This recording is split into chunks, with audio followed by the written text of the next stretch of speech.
I feel so I feel so independent of the Brits. How's that? It's perfect. You think so? Yes, everything is perfect. Mm. Today, I feel extremely independent. Resist the Brits. Resist the Brits? That's right. Brit exit? Brexit. Brexit. In this case, it's US exit. Us exit. USA exit. America exit. Yes. Well, so today we're talking about freedom. Freedom? Do we have freedom? Well, political freedom? It's a very good question. First of all, let's define the word freedom. And then let's see how many different perspectives we can look at freedom from. What about the word free? Is that as it doesn't cost anything? That's free from financial burden. What does dumb to the freedom? The free plus dumb. No, freedom is actually it's the realm of the free. So let's go and do freedom. The realm of the free. Etymology. Like Buddha realm. Here we go. So let's start with that. In etymonline.com, which is a site that I go very often. David Norton. David Norton is in the house. All right. Well, welcome, David Norton, my favorite Greek philosopher.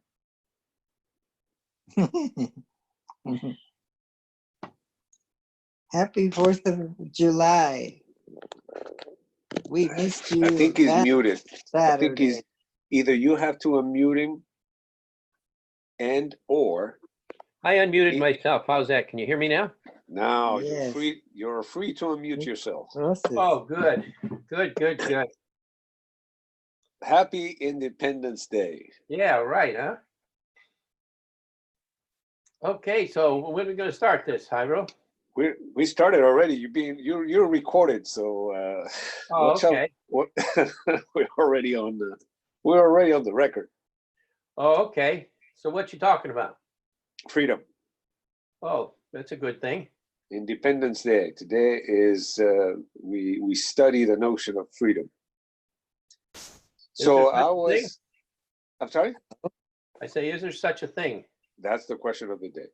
So freedom, let's define it, and then let's see, how we can spin it. Let's go ahead and spin freedom. I define freedom as the realm of the free, and the free are those who live in the realm, and they are free because they have free will. And if you don't have free will, you're not free. And how do you acquire free will? Through meditation. Because when we meditate, we liberate our mind from its addictions. So if we're free of all of our addictions, we have free will. Otherwise, we are addicted. We're enslaved to our addictions. Well, that was a good start, Jairo. I was going to read the etymology of the word freedom.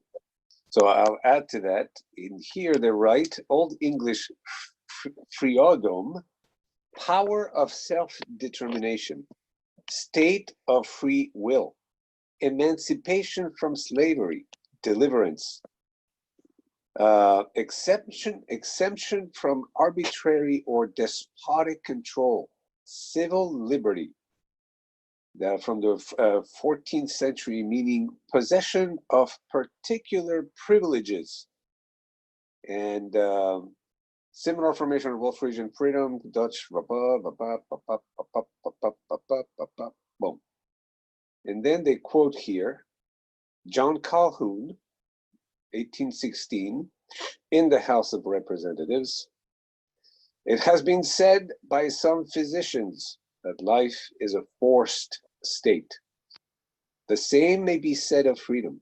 It requires efforts. It presupposes mental and moral qualities of a high order to be generally diffused in the society where it exists. Holy macaroni, I say to that. What? Yeah. What happened to David? He got cut off? Join the meeting. Somebody's joining the meeting. Maybe he lost his Internet? Or internet. Wi-Fi? And somebody's calling in. Who's that? If I can let him in. Let him in. Maybe You're Francisco.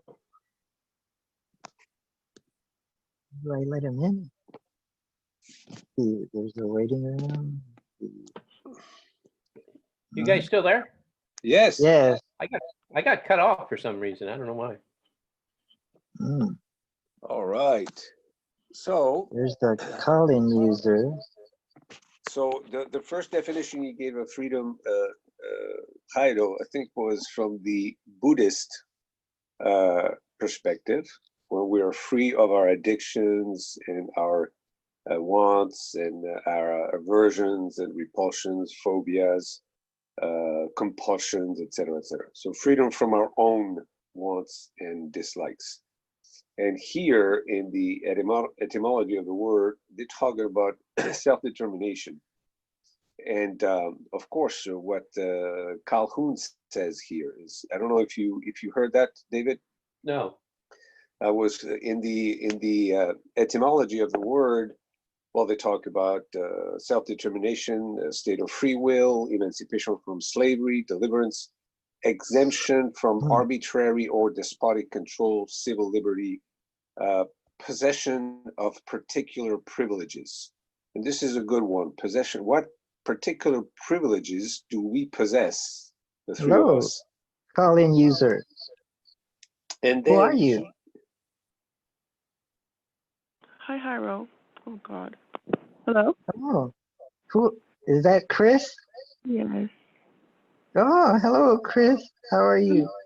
Hi, everyone. Hi, Chris. And Hi everyone there. here?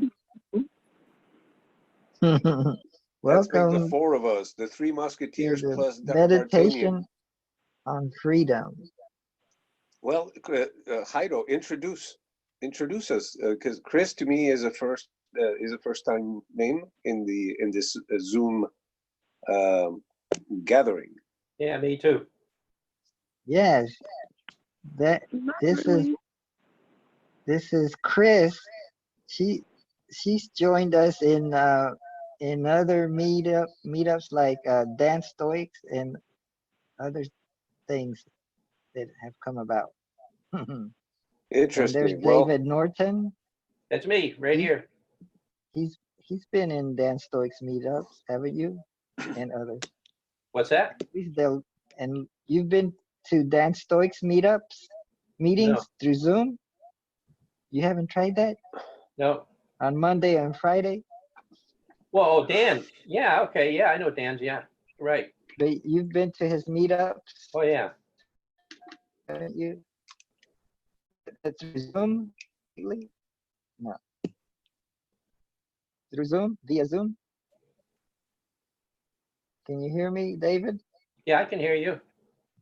Yep. Have you been to Dan Stoics meetings through Zoom Yeah, Dan, the Stoic Dan, right? on Mondays or Fridays? Yeah, I've been to both of them. Yeah, Chris has been to them, Okay. maybe. No one has seen her yet. You guys have seen me. I've been in person when we used to go to the Panera Bread. Yeah. Oh, yes. Yes. Oh, in person we have. That's right. Yes. Well, Jairo, And what Luis is the? hasn't. No, I don't think I have met Luis lives. Chris. Luis lives in another time zone almost in Florida, in Claremont. That's so far away. That's almost to Tampa. That's the end of the world. That's the frontier. Just like in the movie Dances with Wolves. I want to see the frontier. Mm. Well, So Jairo, we were. go ahead and lay down the subject of the day. So we And, were trying to define freedom. Yeah.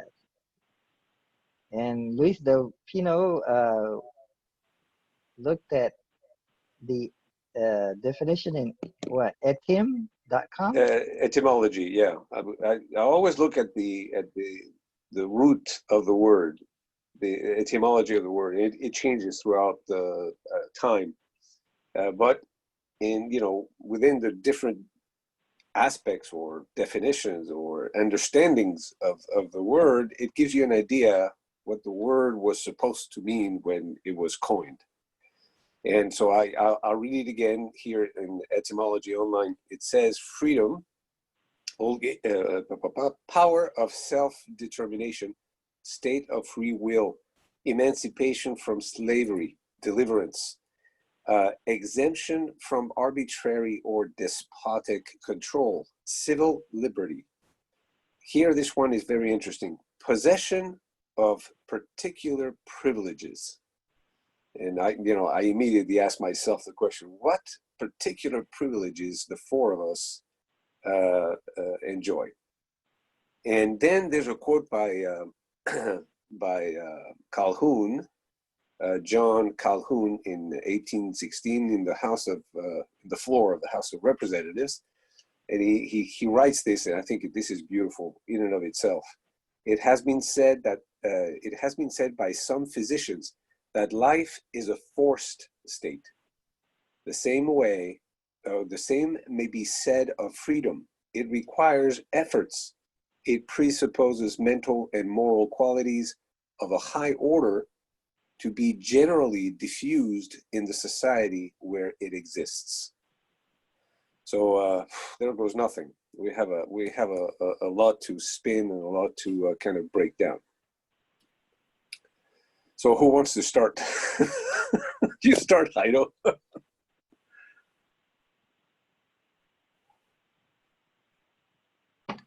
So is this freedom something that occurred recently, or like within the last 3 centuries, or has there been freedom, say, 2,500 years ago when the Siddhartha appeared in India, the Buddha Shakyamuni?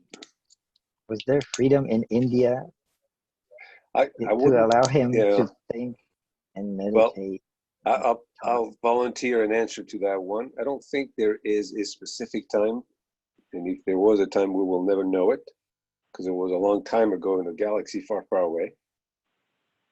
I would propose that in order to know that you have freedom, you have to first know you were not free before. Yeah, I think so. So that sets the stage for a discussion on what is freedom with regards to our mind, our understanding. Because mosquitoes that we know of, mosquitoes do not know what freedom is about. They don't know that they have the freedom to go left or right, looking for an animal to suck blood from. They don't know if that they have the freedom to take off from a twig now or 5 minutes later. So I think freedom at the onset is a very subtle, abstract, and complex notion that is only applicable to the human mind. And then we can try to define it, but it's a perspective. It's a notion. Freedom is a notion that arises and emerges from the complex human mind. I think we could agree on that. Probably so. Yeah.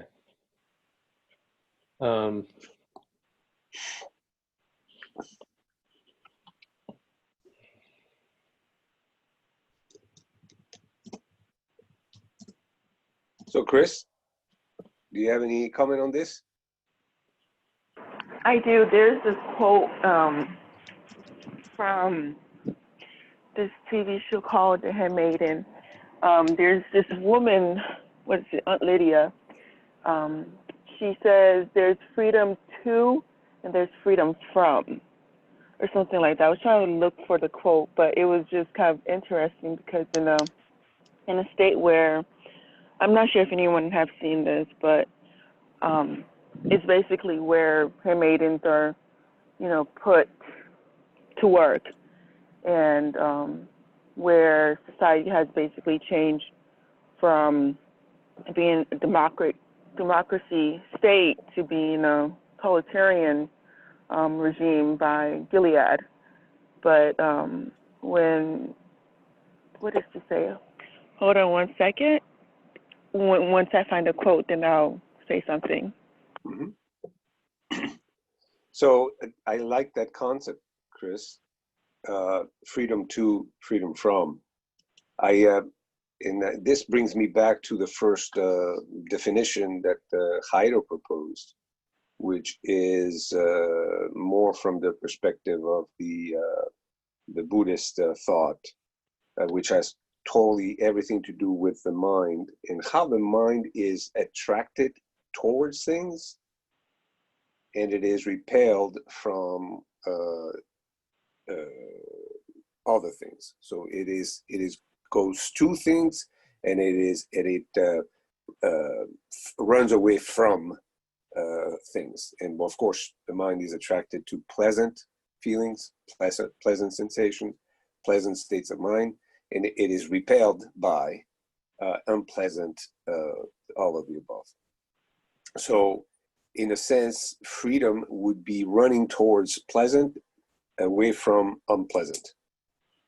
I got something along those lines from Alexander the Great, a quote that he said 2,300 years ago. He says, through every generation of the human race, there's been a constant war, a war with fear. Those who have the courage to conquer it are made free, and those who are conquered by it are made to suffer until they have the courage to defeat it or death takes over them. Can you read that again? Yeah. It says, through every generation of the human race, there has been a constant war, a war with fear. Those who have the courage to conquer it are made free, and those who are conquered by it are made to suffer until they have the courage to defeat it or death takes them over. Oh, that's beautiful. It is. Who did you say that came from? Alexander the Great. Okay. How many times have I said this to you, David and Jairo, that life is a constant Vietnam? Yeah, it is. So being and again, Calhoun says the same. So it's imposed on us. Life is imposed on us. So life is a strife. If you read the Four Noble Truths by the Buddha, the first thing that he says is life is suffering. Some people say it's very very pessimistic to look at that way, but the truth is that life is a constant struggle. So Alexander the Great says it with different words, but it says the same thing. Life is a constant war. And what are we at war with? He says with fear. He says specifically that we're a constant war with fear. So what are we afraid of? What are we afraid of? You know, why are we at war with fear and not with what we need to war with? You know, when I go to war, what do I fight? My enemy. But he says, no, I'm fighting my fear. That's an interesting point. Yeah, but you're fighting your fear because you're fearful of your enemy. I mean, that's the only reason you fight. Because if you're not fearful, then you don't fight. Yeah, but if you want to get rid of your enemy, what do you fight? Your fear or your enemy? Both. Because if you fight your fear and you don't fight your enemy, you still have an enemy. If you fight your enemy and you don't fight your fear, you're still afraid. So might as well not have taken care of your enemy because you're still afraid. So is there a relationship between fear and enemy? Yeah, let me finish here. I have another one written down from Alexander. And he also says, now you fear punishment and beg for your lives, so I will let you free, if not for any other reason, so that you can see the difference between a Greek king and a barbarian tyrant. So do not expect to suffer any harm from me. A king does not kill messengers. He says a lot there, and just in those couple sentences. Yes, absolutely. Magnanimity in victory. Magnanimity in victory. So that's another beautiful concept. So life is a struggle. Life is a battle. We are constantly at war with our fear of life, or death, or suffering, or not having, or not belonging, etc., etc. So I can take you back to the Maslow's pyramid of needs. So life is a constant war with fear of not fulfilling our needs. That's what I would say. And all we want is to fulfill our needs. What are our needs? That's another big question. We can talk about that in another Zoom session. So maybe we could go back to the idea of freedom and go, okay, freedom is my ability to fight the war of life mindfully, with full awareness, with self-determination. I know what I want, I know what I don't want, and I'm gonna go get it. So I think that's what freedom is. The freedom is the self-determination to fight the war of life magnanimously.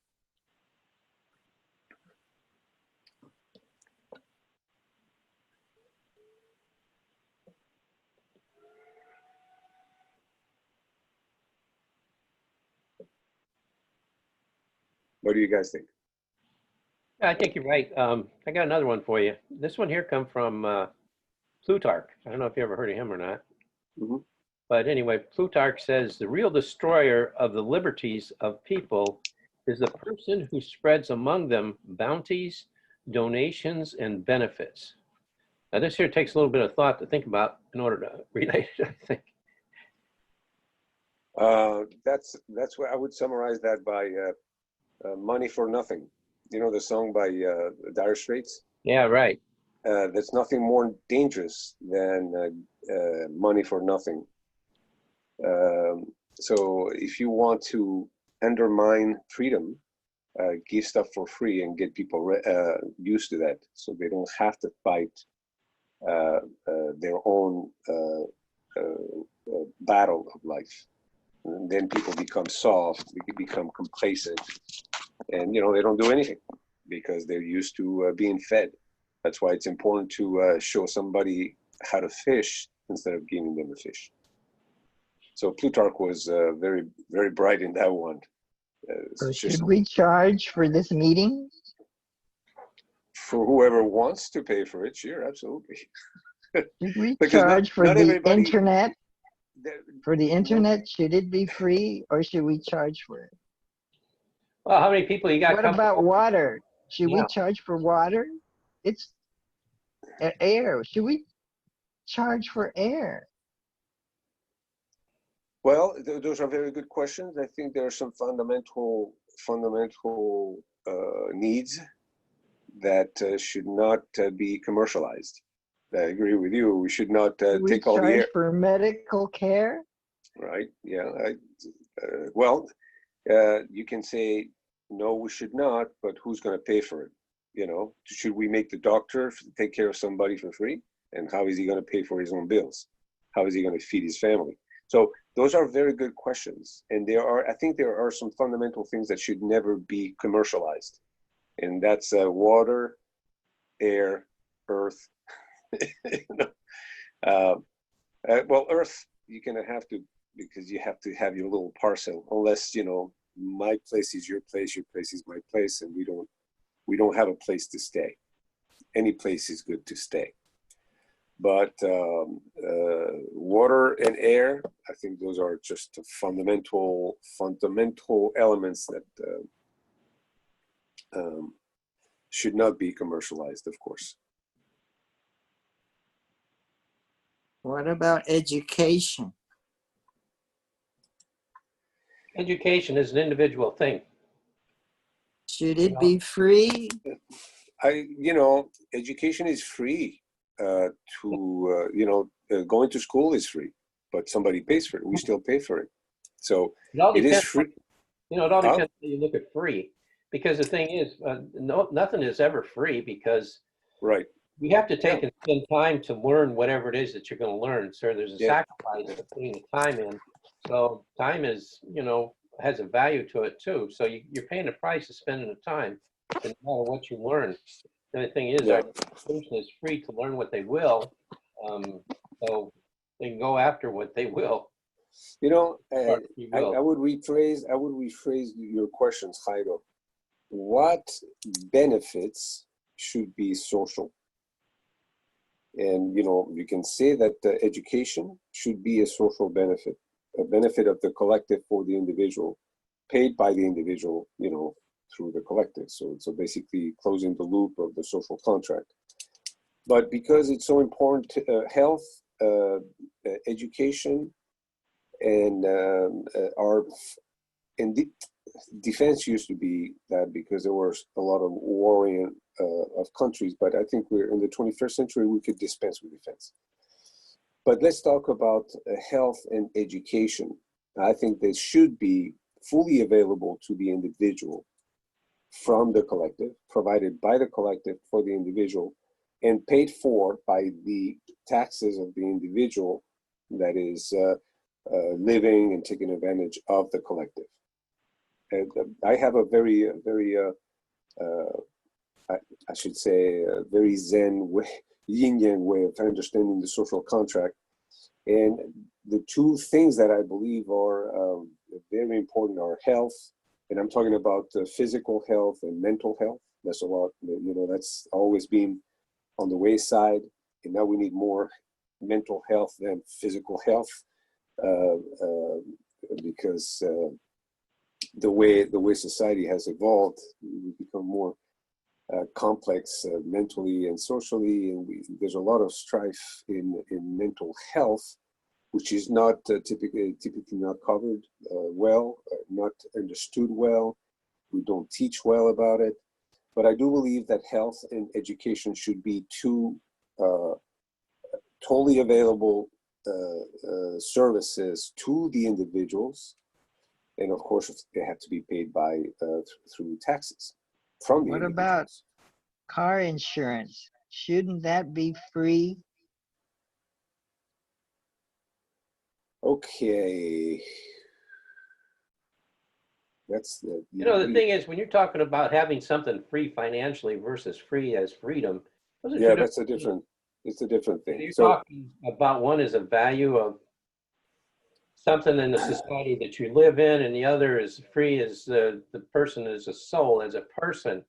They're two different things. So when United States But here, they're important for a society to function. If you don't have those covered, especially education, then the society won't work. Yeah, because education is people fundamental. won't obey, won't know what to Education, do. Education is fundamental. Education to me is the most fundamental thing. But then if health you and, obey, then you're not free. but you can Because decide to obey. No. You're free if you decide to obey, not if you're made to obey. That's a different story.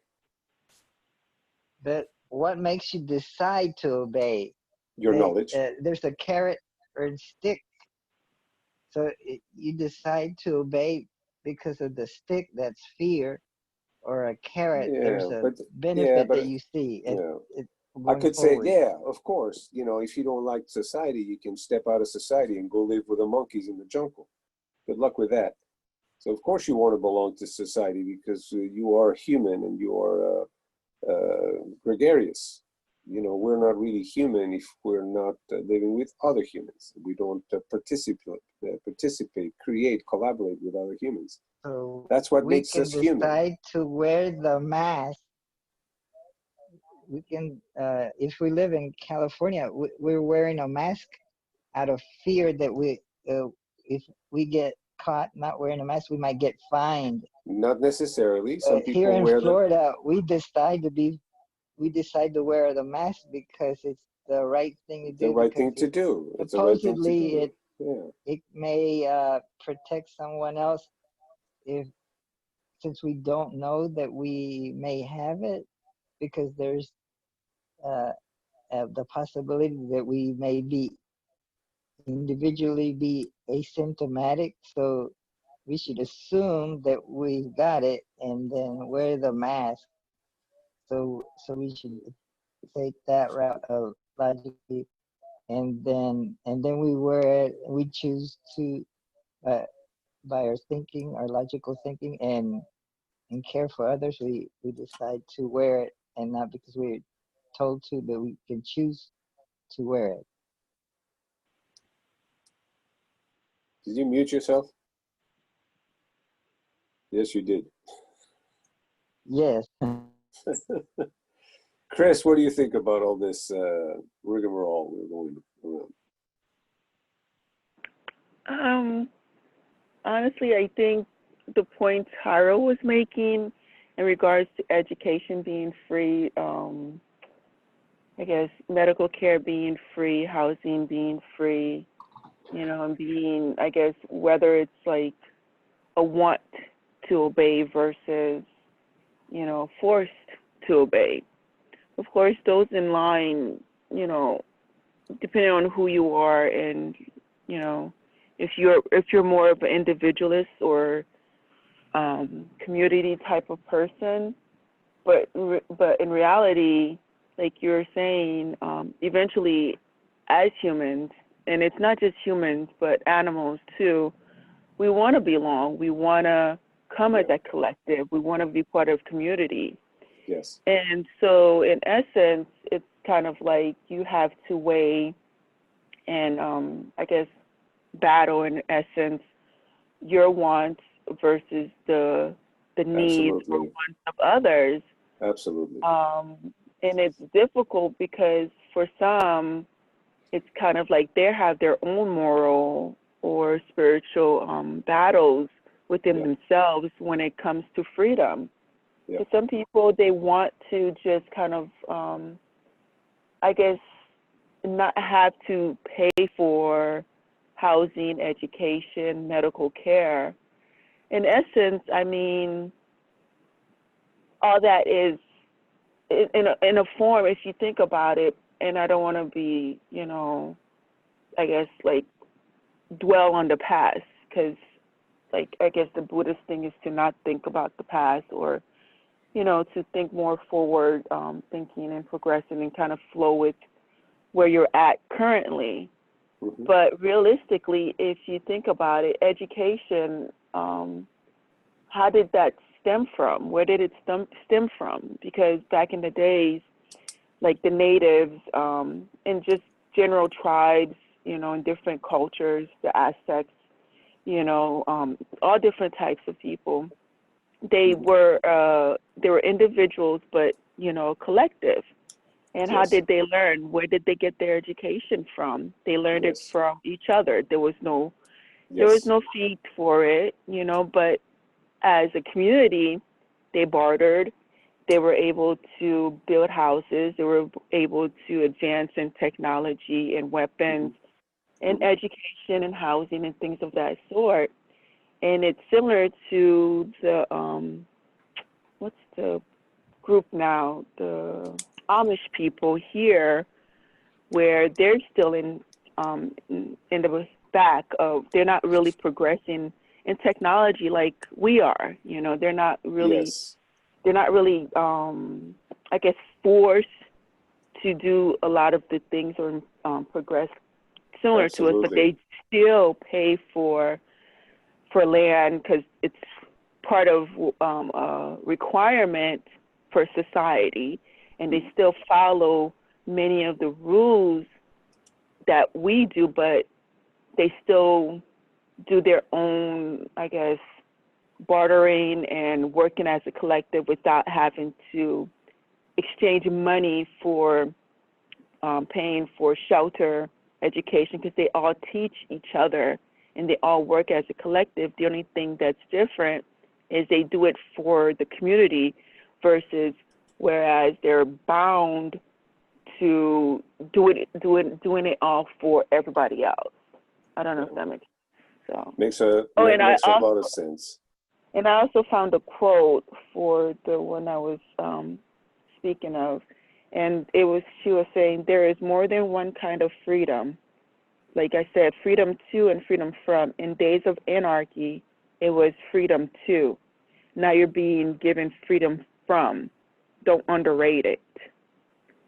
So again, it goes in line with what you were saying before with you and Jairo. It's just kind of like, it's your perspective.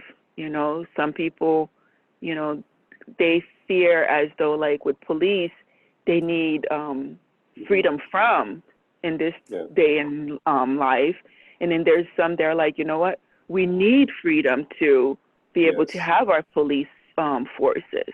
Of course. And it all depends on, your level of fear to and from and who, and what as well. So, yeah. So true. So true. You made a powerful point. You went back to when human gatherings were simpler. Years ago, where there were smaller clans and individuals within the clan would still learn. They improved their techniques. Agriculture was one of them, and then we had technical advancements, and then we had the Industrial Revolution and all that. It all comes from all of us together as a human conglomerate, and we have a culture, the human culture. So we learn from each other. We want to be in, because we know that we cannot stay outside. We cannot be who and what we are on our own. And even if we were on our own, I always ask this because I always talk about the social contract, which you have described in its beauty, the whole thing. The social contract I see as a quiet understanding, or almost like a, do not question this understanding, where the individual is productive and gets along within the collective. And then the collective as a whole also has that responsibility to take care of the individual. So it has to go both ways. That's why in my own political view, I always think this way. If I were on my own, if I was in a society of one, myself, would I have to work? Yes, I would have to work. I would have to defend myself against the elements. I would have to protect myself against rain and wind. I would have to build a shelter. I would have to find the materials to build it. I would have to find food, either go hunting or plant something or learn how to, what to eat, etc., etc. So an individual of one has to work, or it just dies away. Well, the same applies for a society of two, a collective of two Well, now you have two individuals that want to stay alive, survive, and they have to work.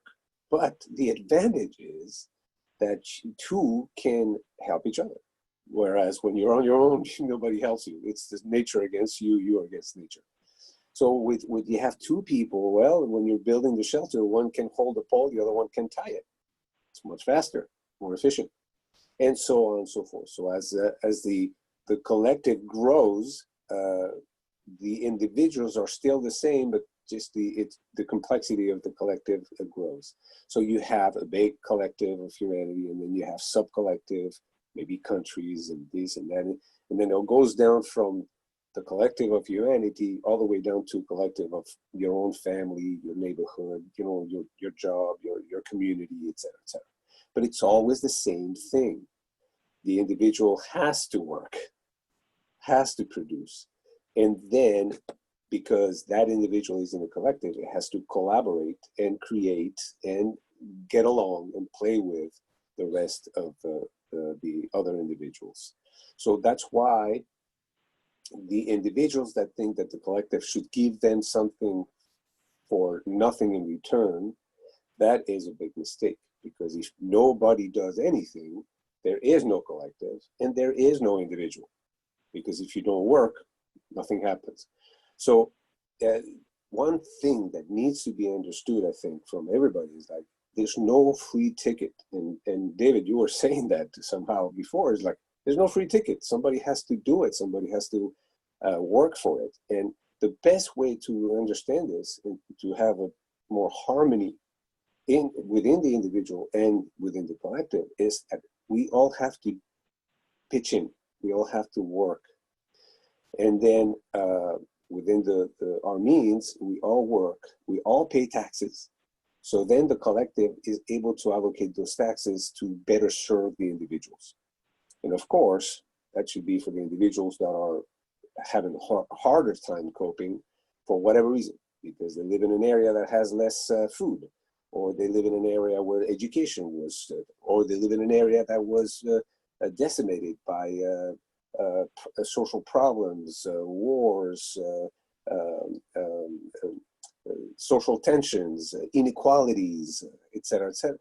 So in today's collective, in today's world, we have, in our nation here, we have a lot of problems that stem from inequalities and awful differences in society, the lack of the collective taking care of the individual. And so these are very old problems that have very difficult solutions, but I think they do have solutions. It just takes a lot of work, a lot of sitting down, finding common will and working towards that. But it just takes a lot of work. Yeah, I don't know, I'm thinking here, about what you're saying. And, the thing is, freedom is in the words that we speak, I feel. Because the thing is, if you use words, okay, that don't represent their original or well, there's actually two definitions for words. There's a common understanding for words, and then there's an original understanding for words. And these are somewhat very, very different. But the thing is, when words are taken and twisted to mean something that they don't, then a person is actually believing in a lie. And when you believe in a lie is believing in something that don't exist. So when you're going down that road of something that doesn't exist, eventually, you get to the end, and then you find out that, really not real.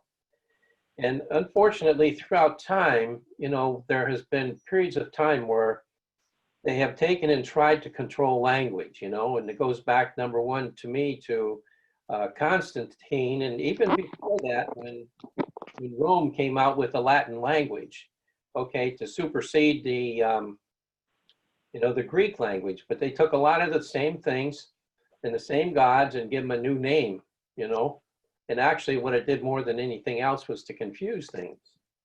Then comes along Christianity with Constantine. And then the next thing you know, now they're burning books and just, just getting rid of everything that they think is wrong. And so it can once again control society and the words and things that people believe.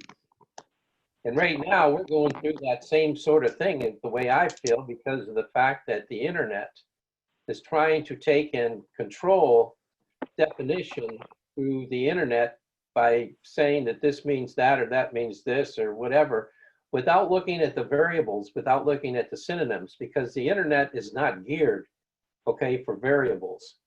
It's only geared for, hey, if you don't understand this, then you're not going along with what I'm saying. And the thing is, the human mind and the human communication form comes in many different ways. I mean, we tell innuendos, and we have, say different forms of myths and stories and things. And all these things exist in a normal society for people. But what happens is, the thing is, the government or the governing people at the time, and right now, I think it's more the internet than anything, in trying to take and control language so that everybody says the same thing, sees the same thing. And to me, this is just nothing more than tyranny in its own way. But I think that there is what affects our freedom more than anything else. And the thing is, it's up to each individual to take and do their own searches to find out what people are saying to them, to know if they're being lied to or if they're being told the truth. So the thing is, we have so much deception in our society today that half the people think that the lie is the truth and the truth is the lie. So, this was on all sides of the spectrum. Do you guys think there's more deception today than there was 100 years ago? 200 years ago? I believe it's easier to deceive nowadays than being able to deceive back then. I do have a question though. What would be the greatest obstacle for the community versus the community and collective? Because I mean, you said that we're able to the web you described. It sounds logical. It sounds reasonable, but the outside factors also, it just seems like there's so many factors involved to make it seem like a utopia. Granted, it would be ideal, where everyone works, work on themselves eternally as an individual, in essence, become productive to a community as a collective. But it just seems like so many factors involved that makes it impossible. So what would be like some ways or to remedy that? Yeah. I have an idea, Chris, if I may. And maybe, I'm not sure what your name is, because I know Louis. I know David and I know Jairo, but I'm not sure who you are. My name is Louis. Louis, okay. Louis, yes. And I've known Jairo for many years now. David is a newer acquaintance and friend, but Jairo and I go back a long ways. So my proposition to fix the inequalities and the dissension and the distension in the collective, based on my original assumption, is that we have to work in order to take care of ourselves as individuals. And even when we are a collective, we still have to work, cooperating, collaborating with each other to take care of ourselves as a collective. I have formulated the following kind of social contract.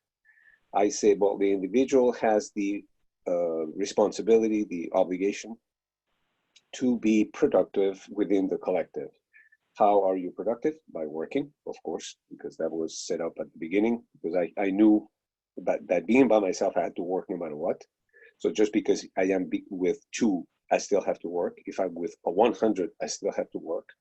And if I'm with 2 billion, I still have to work. But in working means that I work, I produce, I pay my taxes, and I do that in a civil, way. I get along. I follow the rules. So I do believe strongly in a democratic way.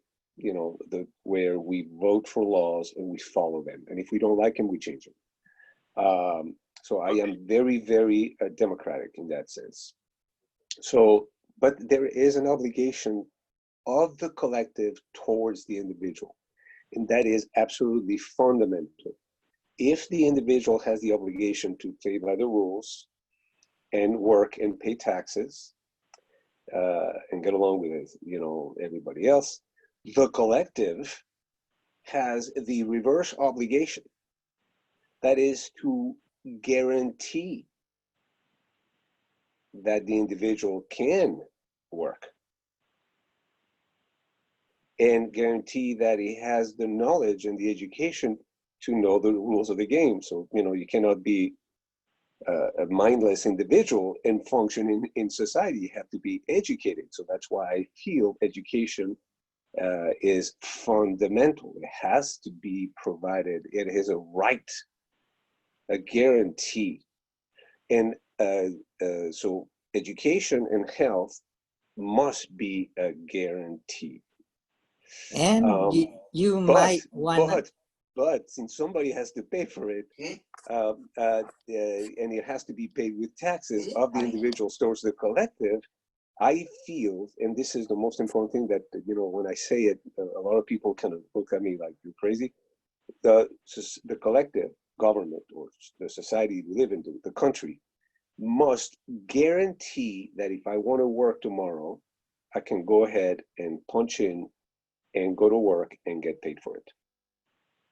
Luis, Hey, Luis. how you doing? all right. Hello, Rami. Iro, you have something to say, and I want you to be able to say it first because I've Yes, got Luis to I was I was going to complete Luis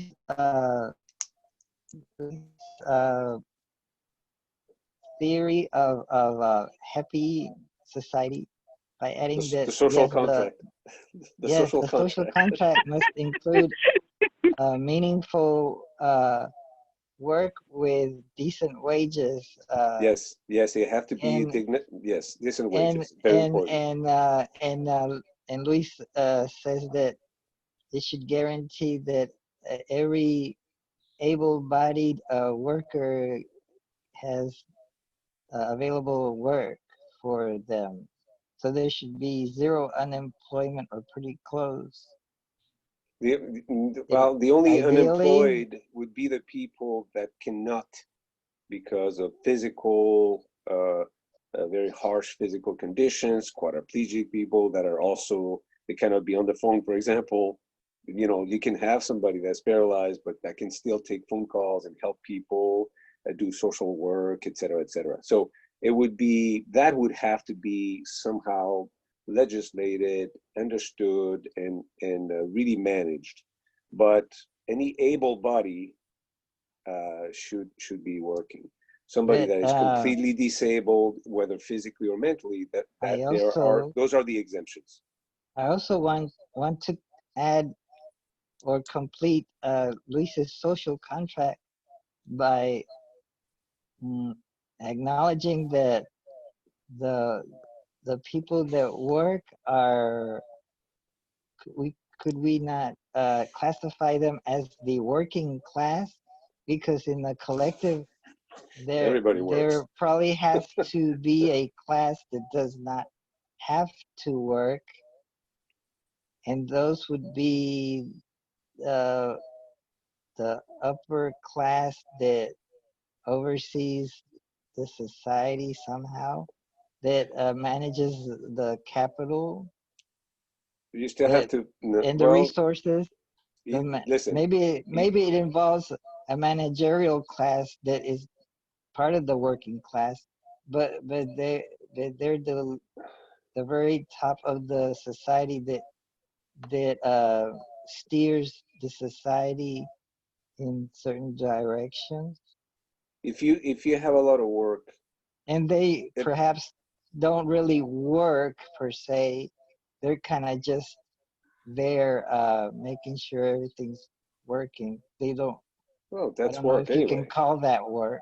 It's not. It's not Yeah, like manual work. It's not maybe physical work.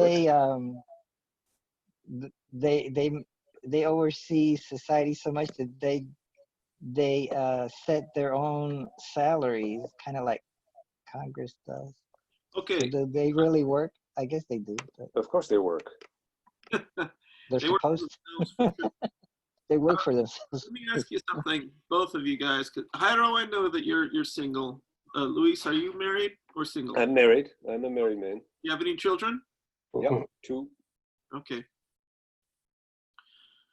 I think you're both under the spell of Plato. Oh boy. I thought I was free. In the seeds I'll of be darned. Wait a minute. you've provided us, and Jairo, that you've filled in some details on, are the seeds of tyranny.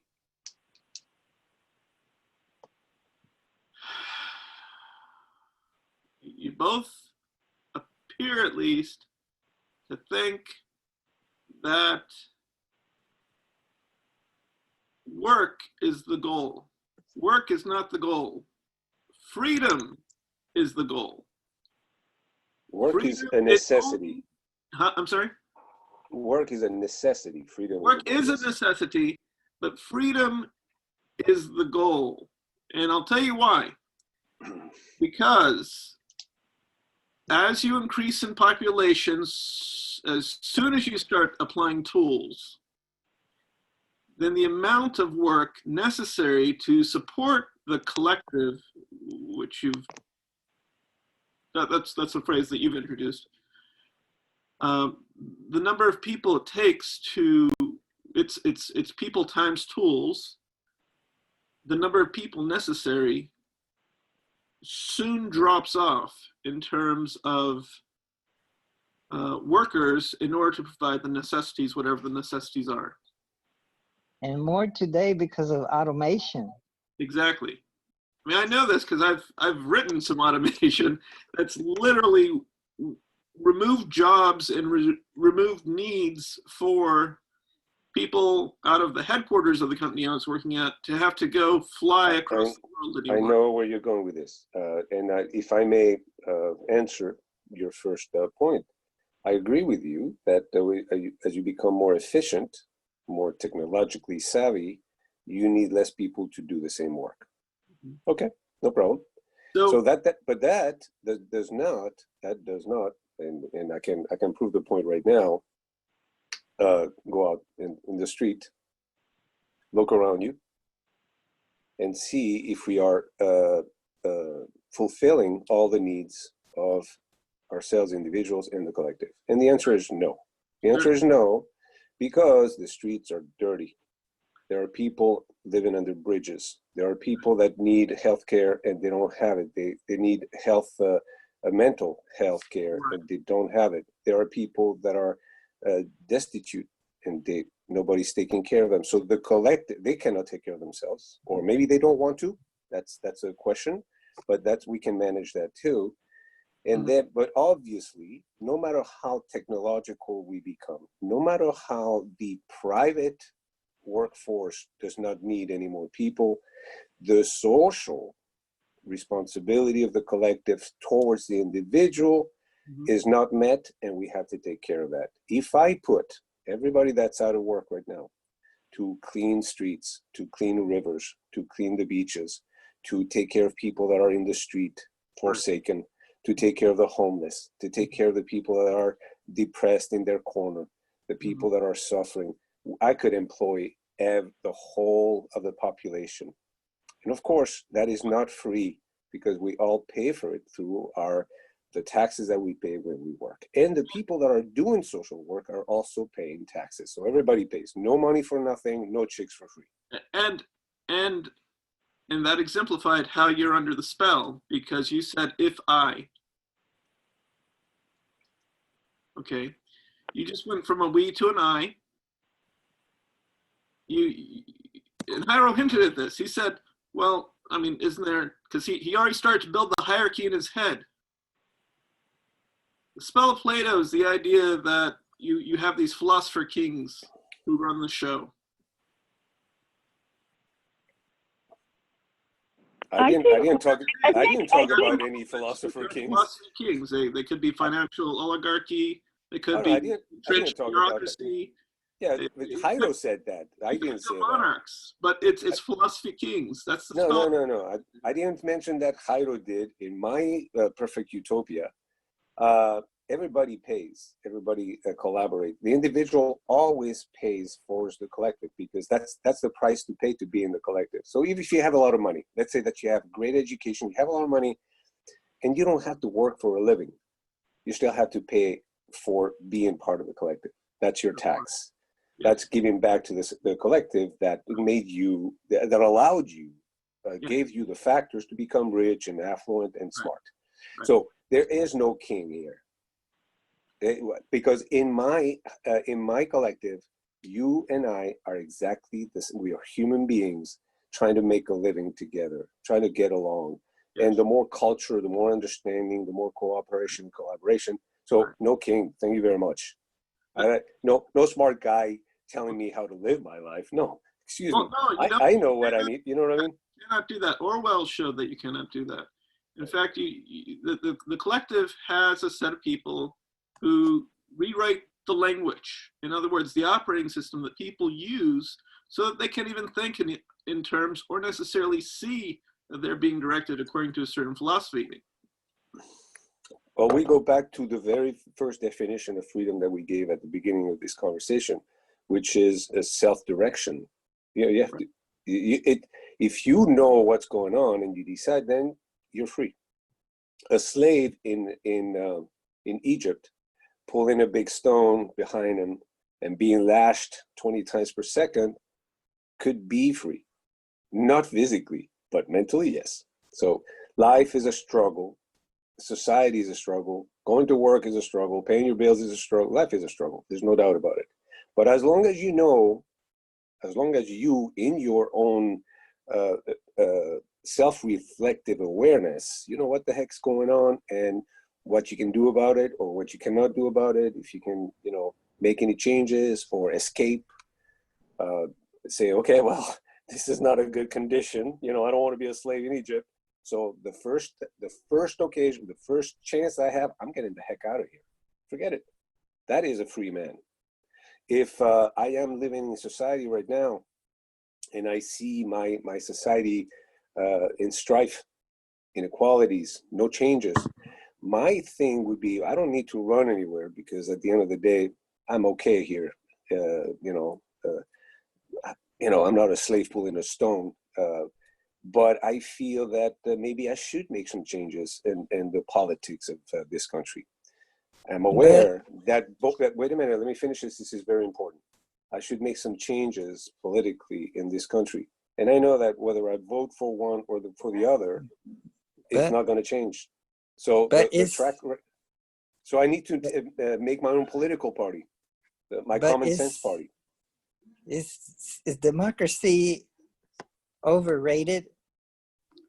No. When did democracy happen? And David Norton might know about when they tried democracy in the Greek era. Yeah. Well, the thing is, it failed in certain cases when Yeah, it became but a mob rule. Everything fails, You have to take a look. You have to take a look at why democracy failed. And the thing is, it's no different today than it was then. Because the thing is, it's said over and over again. Two things that bring down a country is cronyism and nepotism. Right. And the thing is, what happens with that in a democracy is people get in office, and then they take and put their friends in office. They stay in office forever. And the thing is, there's no turnover. So the thing is, you're constantly having the same people control the other same people, and eventually the people get fed up with what's going on, and the democracy fails.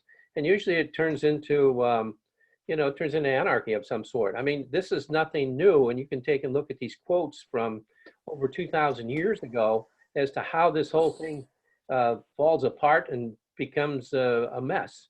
And the thing is, even right now, you have people in Washington, D.C. that have lived there, and been doing their jobs for 50, 70 years. And, you know, the thing is, when they do that, they're in bed with all their friends and families and Well, whoever is there, okay, I to would take and propose, control our society.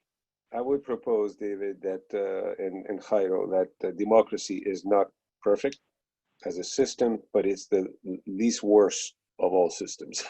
But we don't have democracy.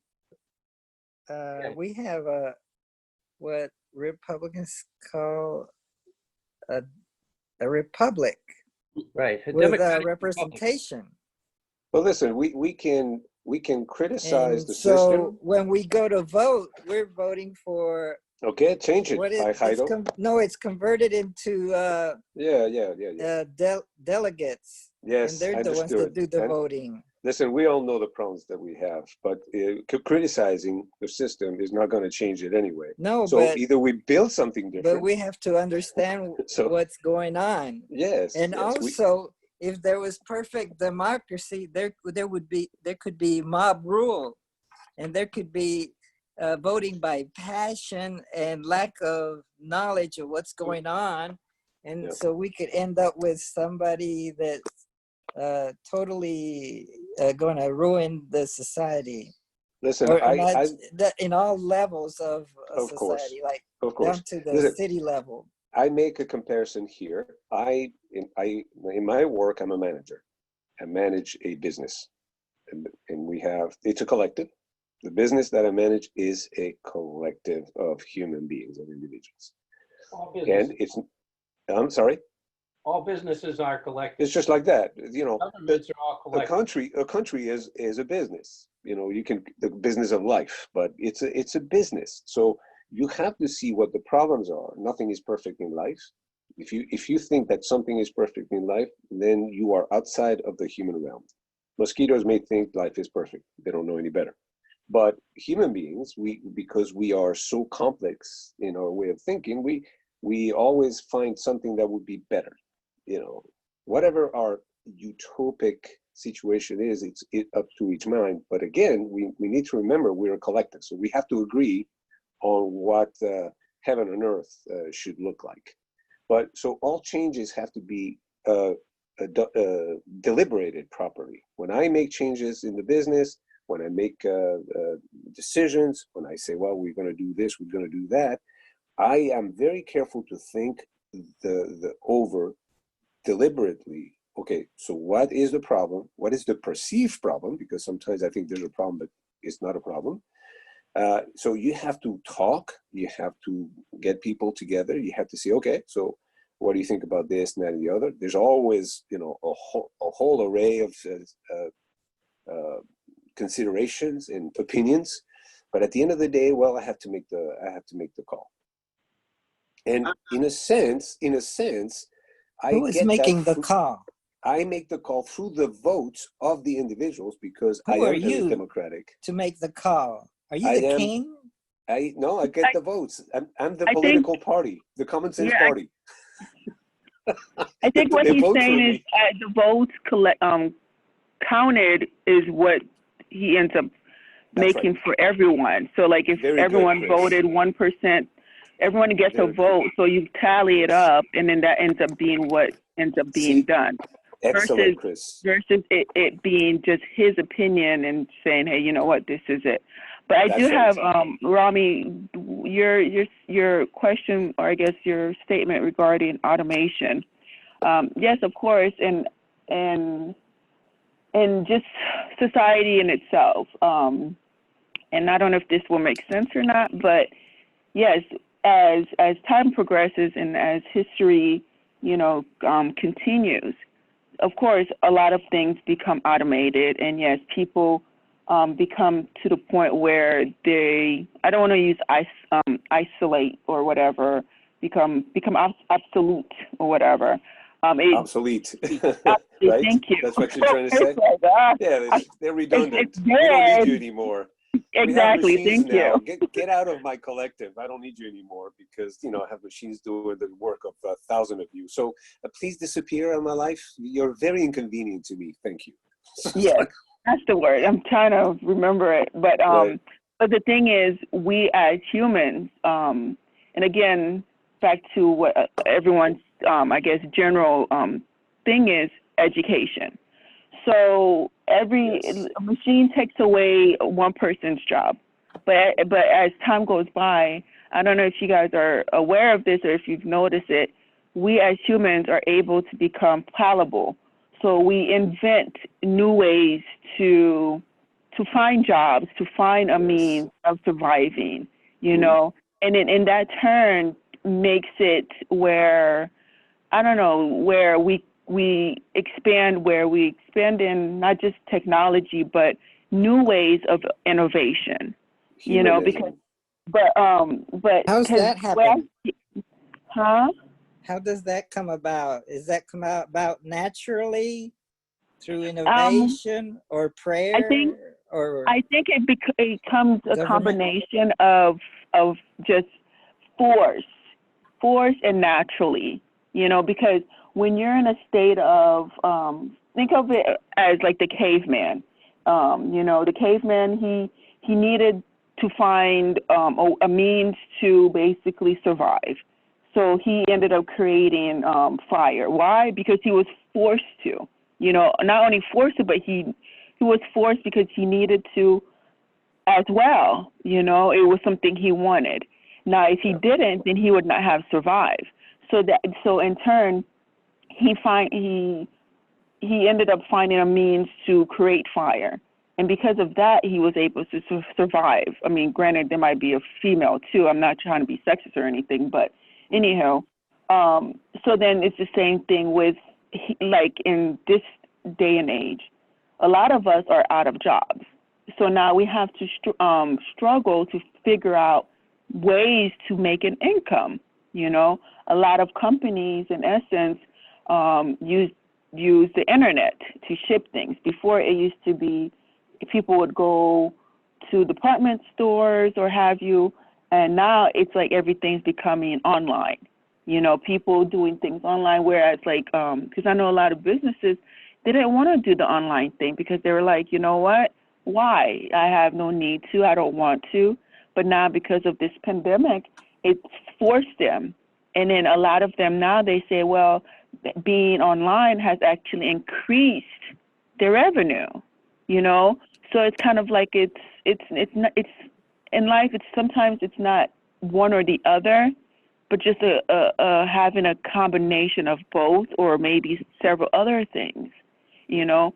I think also sometimes when you're forced but want to change or something like that, not forced as a means of being like rape or coerced or anything like that, but like, you know, like having a jump kind of force, you know, like I don't know how to describe it, but then you use your mental capacity to get yourself out of a situation. That's if you can or if you want to. And I'm not sure if that makes any sense. Yes. Yeah, so I think we as humans, I would hope that we have enough intellect, Jesus Christ, I cannot speak, intellect, in order to, you know, get ourselves to the next hump or to the next boulder or to the next innovative way to get things. Granted, will it be better? Who knows? It all, again, it's perspective, you know, Yes. but it will get us to a different way of life. I don't know if that makes sense. It makes a lot of sense. You were saying how as we become more technical dependent, we are forced to, just like the caveman was forced to just come up with what about that fire there that just came down from a lightning bolt? How can I use that? And sure enough, they could cook stuff and get warmed up in the cave. So it was a necessity that they needed to I mean, they were forced somehow by evolution or by life. And that's the same here. I mean, here we are a little bit smarter than the caveman. So we are able to manage things. We are able to assess the situation, what's going on here. Is it normal to have a society with a 15 or a 20% unemployment? What does that do? you know, it's like looking at a body with a cancer growing in the liver. It's not good. It's not gonna work. It's gonna be painful, and it's gonna end up in death. So my solution to that, and I stand strong on my idea, is to provide guaranteed social work, and that's part of the deal. That's part of the social contract. And maybe we are becoming more technical. We have become less humanistic as societies.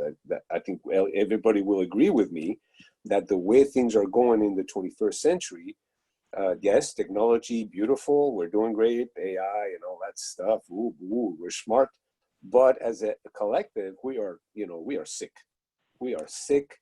The people, the individual within the collective is suffering from a psychosomatic existential syndrome.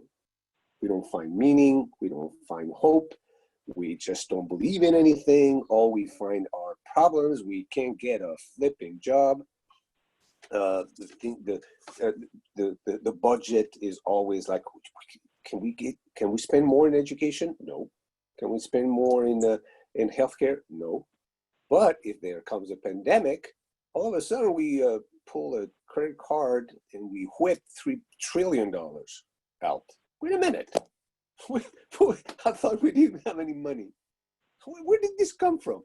So we are being somehow bamboozled. There's no doubt about it. The political system is not up to the obligation of the collective towards the individual. The individual is being strained, led astray. We don't know what the heck is going on. And truly, we need to start thinking in very simple terms. It's like, how do we fix this problem? And my managerial brain tells me, okay, I think the solution is to provide work. It's that simple. You want to work, you show up tomorrow, 8 o'clock in the morning, you punch in, and you are paid for what you're doing. We will tell you what to do. You can clean rivers, you can clean the beaches, you can help people. You are a psychologist. You don't have any job. Nope. Well, you're a psychologist. What right? about okay.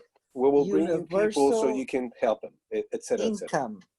What about a base universal income, such as perhaps $2,000 Absolutely. a week? Absolutely, yes. Well, No, we can talk about that. But basically, it's universal everyone work. gets it. If you get universal work, then So you don't get have to universal worry income. about telling people what to do. Okay, you go clean this street. They're not going to do it. I've got 3 things to add here. Yes. All right.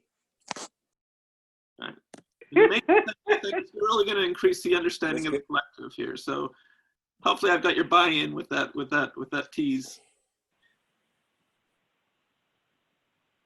The mosquito consciousness may or may not be aware of the fact that its number one existential threat is being crushed. I don't believe they are. If not, they would not get close to us. The flies at least seem to be large enough to understand, because they'll move quick. If you try to swat it. Yeah. We still get them though. In Osceola County, the county just south of where I live, I can get there in probably 11 or 12 minutes. The unemployment rate is, I think, last I read, 31.6%. There's already a, so the housing of last resort is usually extended stay motels. Yeah. In our newspaper, the Orlando Sentinel, in this past week, it's been described that that we're looking at a wave of evictions and homelessness. There's already a motel in Osceola where 40 to 60 families are living. And back on June 20th, the electricity to that entire motel for all those families was already shut off. Because before the rules were set up that you can't do that, it was already done. Because that motel stopped being able to pay its electric bill back in February, which Right. is what that committee of 8 declared was when the recession started. So we're talking about 40 to 60 families since June 20th who've all been stuffed into this hotel because that's their best option, who have no electricity, and that is the economic reality today.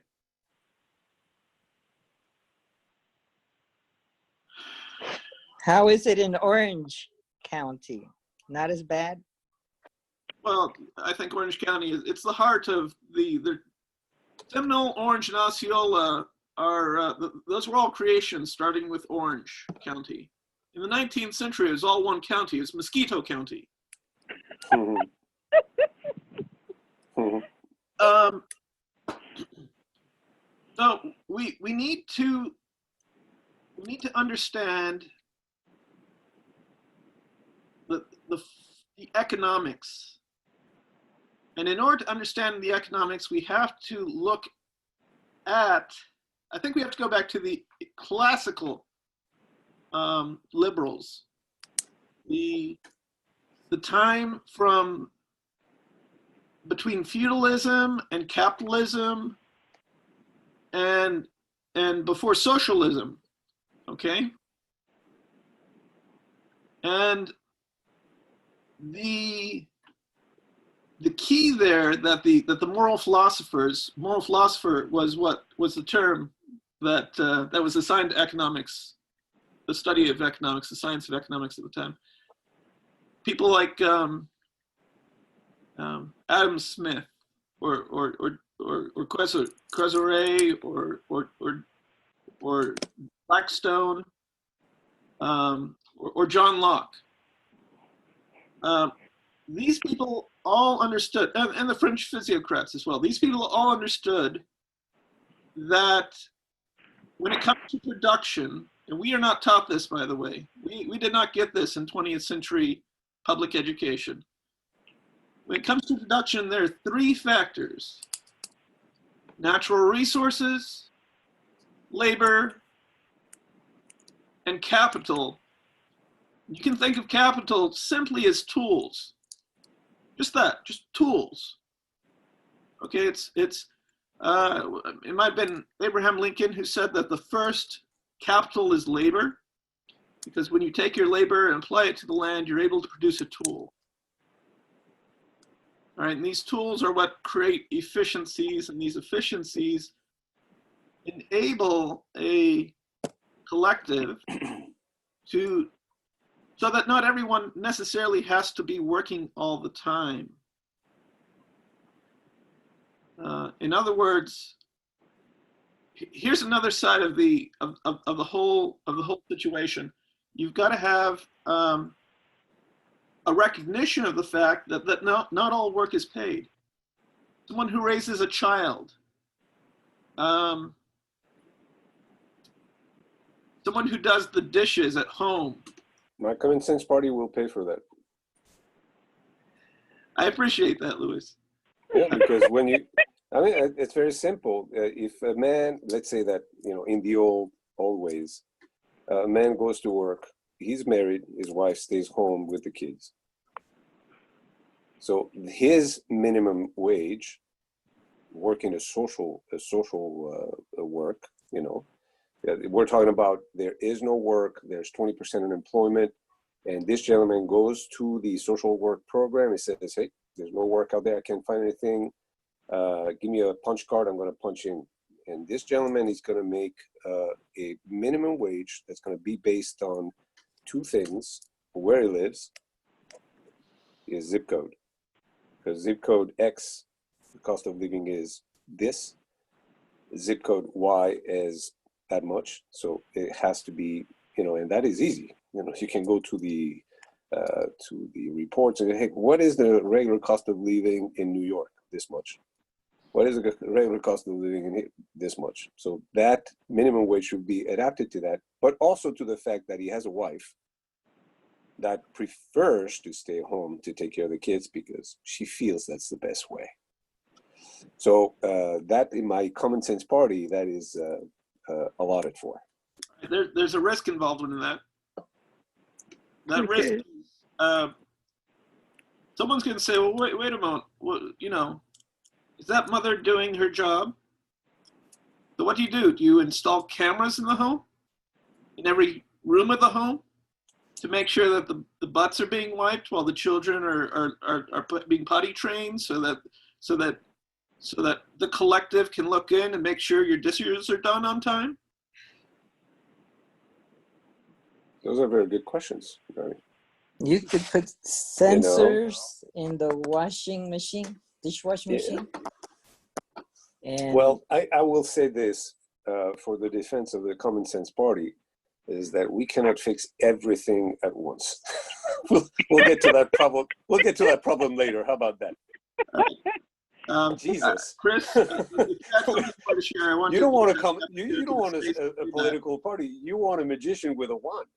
Well, no, it's only because I've thought about these things in advance. I know. I've already come up with these questions. But those are very good questions. Just like in a business, you have to prioritize the problems and work in the priority order. You have to agree. You have to vote everybody and go, okay, we're going to work on this first, and this is second, and this is third. So yours will be somewhere down the line. But the first thing to do is to get that guy to work. Well, okay, right? All right. What if he can't work because he's overweight? We already went through We that. discussed, yeah, it's called disability. Yeah. Well, So, Could he, honestly, yes. could he be paid to get on the treadmill, and the treadmill is Listen, we can talk. We keeping can talk. track of how much calories, and that's converted to pennies, and he gets That's paid. a very good. It's direct that's a very good deposit topic. to his bank. Listen, we could put people on bicycles and produce energy. That, You that, know, you put a little, and I'm telling you, you can pay for that because it's a renewable energy. It's clean, and people lose weight, so they become healthier. We can talk about the obesity problem. This is a real society problem, an individual problem. We need to reframe the problem. We need to understand the causes and the solutions. That's a very important problem. let's, I say Rami? the next bubble is going to be healthcare because of the obesity Yes, Chris. In the population. So your question in regards to having to, I guess, look into the person who is the homemaker. I see it as, this similar to, because if you think about it, if a woman or a husband decides to stay home, they're saving buku bucks on childcare, because childcare is expensive. For every Yes. for every child, it's like, God, I don't have to do that anymore, but it's like. Me neither, thank God. It's an arm and a leg, it's like $200 a week. So if a husband or a wife decides to stay home and take care of the kids, and for the collective to find out, to question, hey, how are they necessarily doing their job? You can just simply look at the family. When they go out, are they clean? Can they speak? Because if you look at it, you'd be able to tell if the mother or the husband is actually doing their job. Because if they're not doing their job, let's say the kid's not talking, or they don't know how to behave in the presence of others, they don't know how to just do the general things in life, then we can, I guess, a reasonable mind can conclude, hey, you know what? This parent is not really teaching, or I guess, quote unquote, caring, yes, for the kids as they're supposed to. That would be one way to distinguish if they are or if they're not. I'm not a big fan of surveillance and dictating, or, but it's just, because no one stays in their home besides me forever and ever. I'm kidding. But no one stays in their home to the extreme of never being seen, unless of course they're bedridden, where they literally are in a hospital or they're having oxygen, things of that sort. But normally, as a family, you would go out, and enjoy life, to the park, things of that sort. If the kid cannot run, if the kid cannot interact with their friends, and their friends are talking about a certain subject and they cannot interact with them, then that'll be like a telltale sign that, hey, you know what? The parent is not teaching them the ABCs, the language, the ways of, what science is about, that the sky is technically not blue. It's just, different types of elements that are in play. That's how I would think we would be able to absolutely right. Tell if the Absolutely person right. is actually, we don't need to have cameras or have policing of the person. Hey, let me go into your home and make sure that you're doing X, Y, and Z. Because even people who are in general jobs, don't have someone overlooking their shoulder. They know that, hey, if I send in a report that, they did something. Sometimes they don't even show their work for like 3 weeks, a month, things of that sort. I don't know. That's You're just absolutely right, Chris. That was beautiful. As a matter of fact, there's another way to alleviate the problem of ignorance, because when a parent doesn't take care of their kids, it's sheer ignorance, obviously, probably because they were not cared for either before, because we haven't been teaching psychology and humanism in school. Go figure. But we could fix that by investing, instead of investing in more nuclear submarines or bombers. We could invest in educational channels, humanistic, social educational channels that broadcast to the population what it is to be a good parent, how to take care of kids, the do's and don'ts, how patience in the home is important, etc., etc., etc. We don't see this anywhere. The internet doesn't teach it unless you really look for it. We don't talk about that in school. This is another thing that the Common Sense Party would do, which would be to improve education by adding humanism in schools, philosophy, psychology, sociology, economics, etc. So the kids, instead of learning what the tangent is like and the stuff that they never use in their life, I'm not saying we're not going to teach that, but along with that, we could teach sociology, psychology, philosophy, getting along, civism, how to take care of your family, how to wipe your butt, things that we don't teach the kids. And we need to teach the kids that in school, and we need to teach the population on TV and the radio, on the internet, and make available this humanistic revolution where, okay, let's get back to our senses, guys. And that's how somehow you'll be able to make sure that the mom that stays home is taking care of the kids properly. Okay, so here's the risk. The risk is that we encourage everyone to become judges. Not judges according to thought per the individual situation, but judges in accordance with the training. Aren't we judges of our lives? No, you're saying what this logically leads to is small townism, where people spend more time minding other people's business than their own. Of course we should. We live in a collective. Hold on now. Not so fast. The trouble with small townism is that the only person who really has an understanding with what's going on are the people doing the work.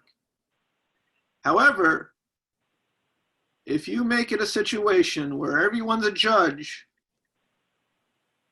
determining in accordance with the broadcast training, the conditioning, in other words. But you're assuming the broadcast training is going to be a bamboozling and gaslighting. I'm talking about common sense training, common sense humanity. The absolute best state-of-the-art top line, all the experts agree, is the best training available. I think we have a good understanding of what it is to get along, be nice, and caring. It doesn't take a NASA engineer to do that. Right, yes, but what you're describing is a different situation. The risk is that you're encouraging people to judge others in according to a standard derived from a set of people in a set of time. Well, our problems evolve over time.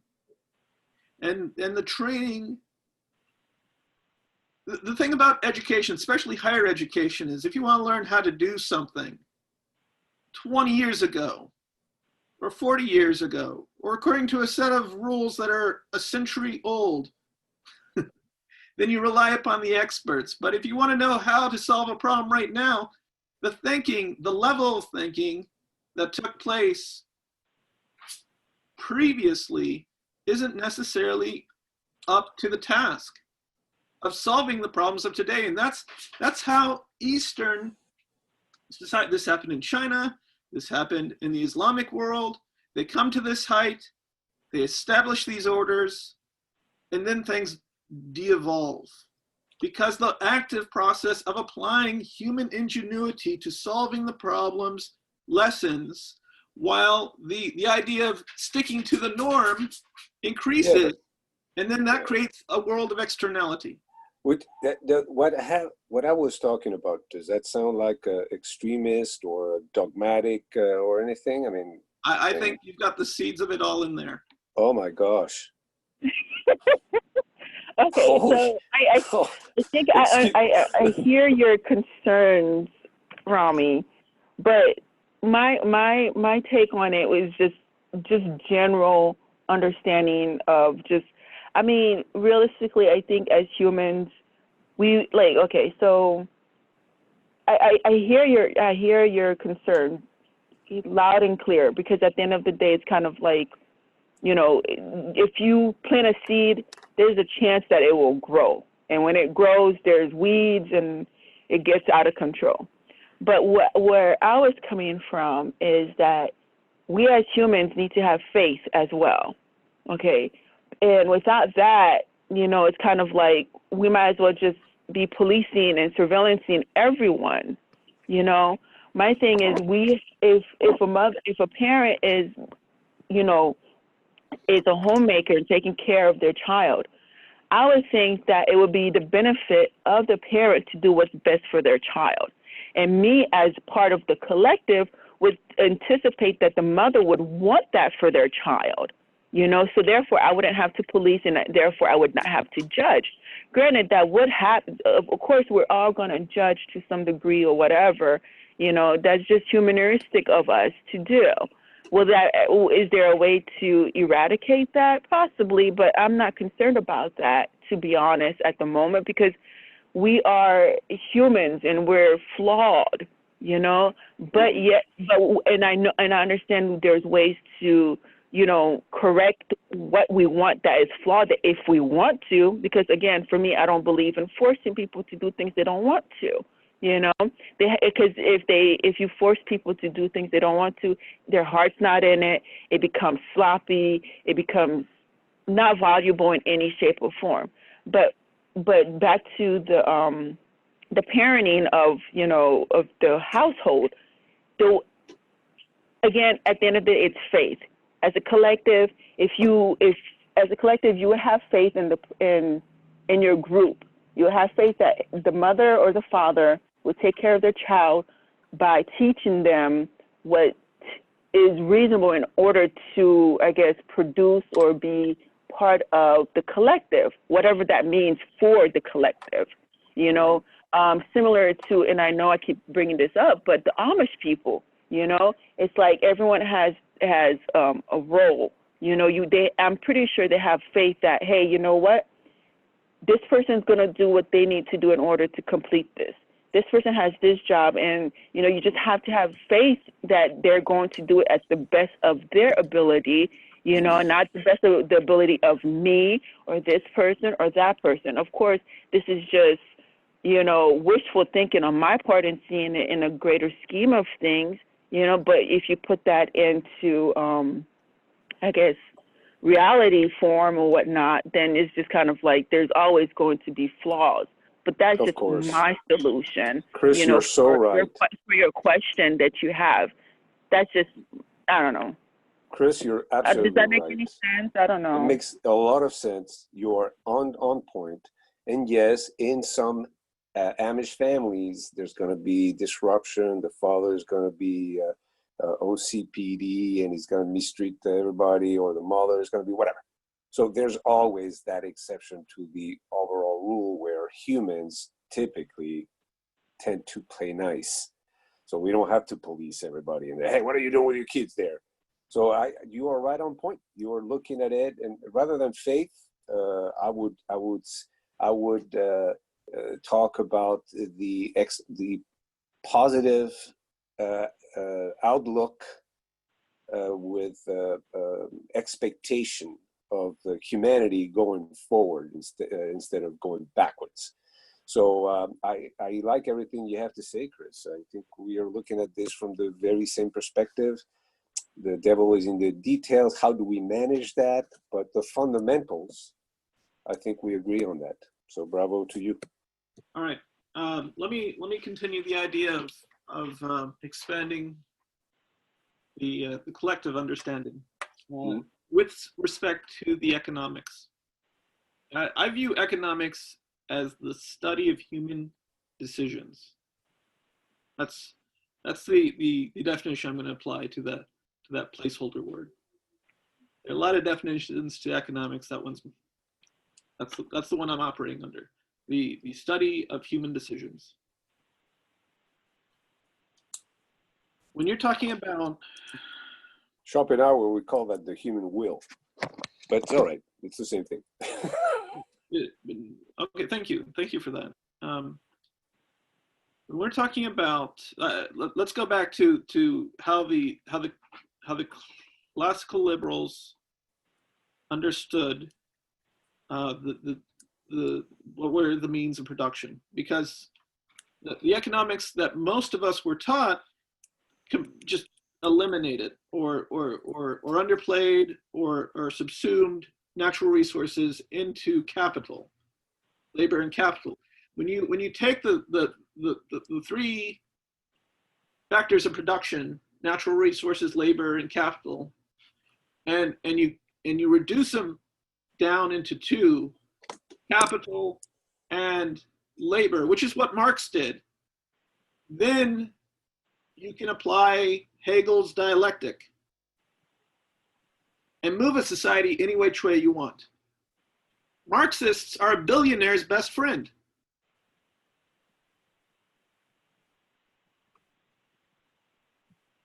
You have to understand natural resources as a separate entity in the factors of production. Why? Because when and once you understand that, then you can understand that all the classical liberals, when it came down to determining how to pay for government,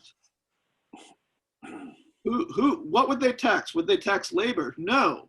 Would they tax capital, which is to say tools, which is to say human labor applied to natural resources in order to bring about tools, those things which bring about efficiency, which is the thing that allows us to move up of Maslow's hierarchy of needs, or allows us to have more personal freedom to do things, not what the collective asks of us, but what we have asked of ourselves, or however that's determined. Then it's almost universal. I would say that the classical liberals understood that the thing that you tax is man's use of natural resources. So you no more income tax, out. No more capital gains tax, out. No more business tax, out. No more, if you build a building, your building isn't taxed, that's out. Those are all products of your they're fruits of your labor, and why should we be stealing other people's fruits? However, and this is where the collective comes into play, if the collective is responsible for the defense of the territory, if they can make claim to the territory and hold on to the territory and hold the territory, then within the context of that territory, they can declare that land is common. Not anything, natural resources isn't something that individuals or the collective produce, it's what's there. And if you can hold and defend that territory, then what you can say is any member of the collective that wants to have title of monopoly right over a piece of natural resource, then what that member owes to the community, and I'm switching from collective to community here, whatever proprietor that is, whether it's a homeowner or whether it's someone who owns a shop in town, that proprietor owes back to the community a return for their monopoly use of that piece of the territory. And that, by the way, is an idea that was introduced by Thomas Paine in an essay he wrote in 1796 while living in France. And that's, yes, the same Thomas Paine who wrote the essay Common Sense that was published back in February of 1776, which predated the Declaration of Independence by 4 months. Well, Rami and everybody else, I am going to have to detach from this wonderful Zoom session here. We went from freedom to economics, but it's okay. Everything goes. I enjoyed every bit of it. I always enjoy these sessions. Chris, it was great meeting you. And unfortunately, I have stuff that I need to do. So I would rather stay here for another 5 hours, but I don't think it's going to You're work not out. free. I'm not free We in that are regard. free. So anyway, so again, a wonderful session. David, Romy, Chris, and Jairo, I am bowing out. And I hope that we can continue this next Saturday. Thank you, Luis. Same time. Next Okay. time, enjoy your day. May your common sense party prevail. It's going to take a lot of votes. All right, guys. Have a great day. Thank you. Bye-bye.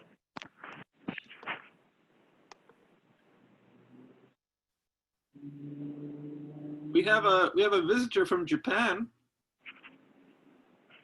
Hi. Hello. Hello. How are you? Hello. This is Yoshi or Yosh. Which Yoshi. Yoshi. Thank you. What time is it right now where you live? It's 9:45 in the evening. Wow. So you're 13 hours ahead of us. What have you gathered so far from this conversation, Yoshi? Well, yeah, I've been listening to your heated discussion, but it's hard to express my impression, but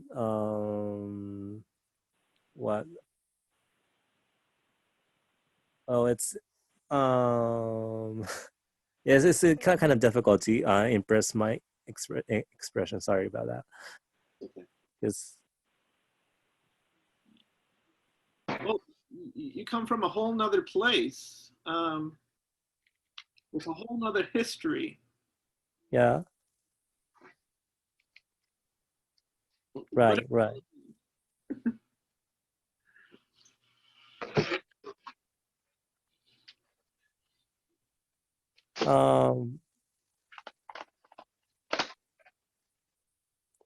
Well,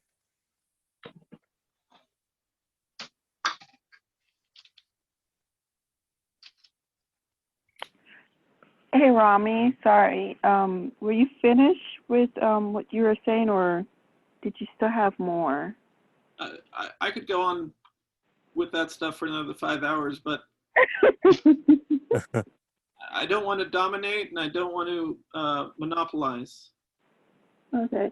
I don't know, but it just seems like, okay, I kind of understood where you were coming from until you brought up taxes, and because it kind of goes into, I guess, because what Louis was saying in regards to, honestly, I thought this discussion was about reality, because that's what the meetup said.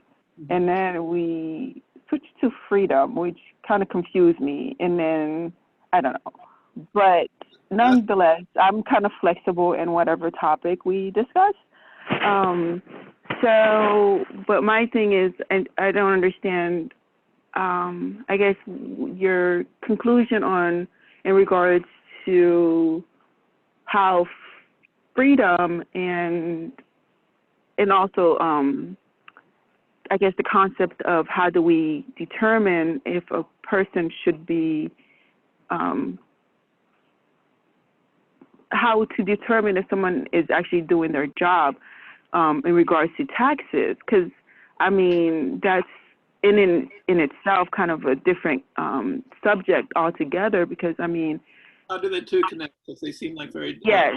connected. Yeah, they don't seem to connect, because, I mean, I get property tax, and individual taxing the individual, as well as without taxing the property itself, or in addition to, if I'm not sure if that's what you're saying, is to combine both, because, I mean, we have sales tax here on, you know, every item, you know, and the same thing with shipping taxes, and then we have employee taxes. Everything's, there's tax for everything. Soon there's gonna be tax for your pinky. But I mean, I don't know. Cuts. That's tax too? When? I'm kidding. Let me build in some connectors here. Okay, please. So much to cover. First of all, property tax, or let me give you an even more general term.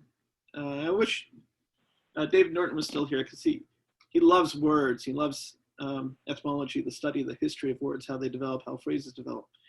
You have something like the estate tax, and you have to understand what the estate is. And the estate is the collection of property, and it actually comes from the time of royals. Okay. Now, royals, throughout Europe at least, had this history of making claims upon the commons. We've all heard of the Magna Carta, that document from 1215, and a lot of people like to think that Western law is founded on the basis of the Magna Carta. Indeed, what it did was take rights from the king and create protections to the landed class, the barons, so that these were immutable rights. These were recognized that the barons, which today we would call the barons landlords, the barons could not be deprived of their property. And what was their property? Primarily their claim upon the commons. In addition to that, there was a sister document known as because the Magna Carta did not exist on its own. It was the right of the people in the forest. And the right of the people in the forest established the claim and the rights of the commons. The right of anyone to be able to go into the woods and to harvest fuel for their ovens, or to hunt game, or get this, back then, fields were considered common property. There were land tenders, and then there were land holders. But the idea of having land as private property is the fundamental issue. Because if, and here's the key, if the natural resources themselves are privatized to a set of persons within the nation. And I'm using the nation as an example because we still live in the age of nation states. If the only ones who have title to the majority of the natural resources within the given nation, then those people become essentially the lords of the land, able to extract the wealth, the fruits of the labor of anyone living there upon the land, who have no other choice because there's no land left. So that, Oh. that's there. I get where you're coming from now. Okay, I got it. Okay, because I was trying to get the connection because and then I guess in essence, like you were saying with the seed, that just kind of opens up more of a monopoly on it becoming to the extreme of those landlords becoming more of a not dictator, but like having more rights to it, and then soon enough they'll hold on to it, and eventually the poor won't have any access to it because they won't be able to afford it. Yes. Okay. Yeah, because I was trying to understand, you know, where you were, what the whole concept was, but now I'm able to conceptualize it. Okay, I got it now. Because at first, and then I guess in essence too, if they're able to, I guess, put a value on natural resources, who's to say what else they're able to, then there's a chance that they might actually get to the point of making air, you know,